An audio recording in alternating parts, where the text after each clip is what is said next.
И здравейте, страхотни хора, аз съм Габриела Енчев-Милчева. Днес в моето видео и в самият ми канал ще пробваме бомбоните Амос, които са най-известни. Съжалявам, че не качвам от доста време, но просто нямам никаква идея. Може да последите в TikTok, казвам се по същия начин. Там също не качвам кой знае колко, но просто ако имате интерес. Аз съм си взела два вкуса от бомбоните, защото имаше само тези два вида ги имаше в магазина, в който ходих. И в други магазини, които съм ходила, ги има и само те двата. Затова реших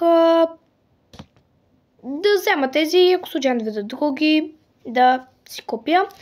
Пробвала съм ягодата, която не съм си я купувала от моя приятелка, но си купих гроздето и ананаса. Може да видите, имам видео в TikTok точно на тях. Така че нека да ги питаме сега заедно. Аз съм ги пробвала вече, но това няма никакво значение. Ще започнем с ананаса.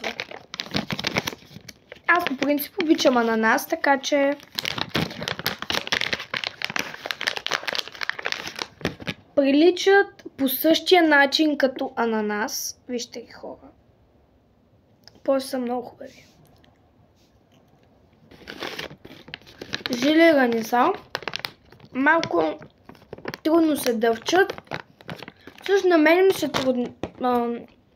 трудно ги дъвча, защото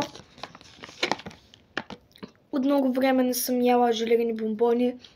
Просто ме боли.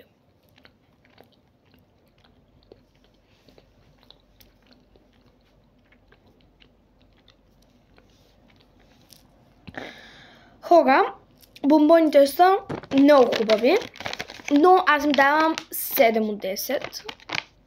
Така че пак е добра. Ето. Амос се казват.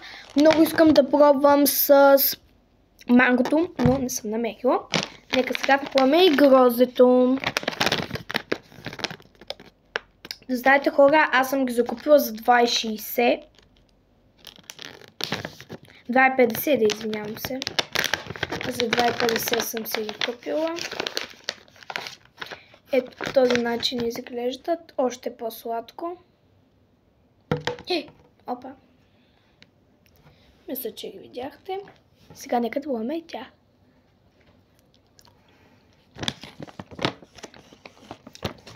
Те се дъвчат още по-хубаво.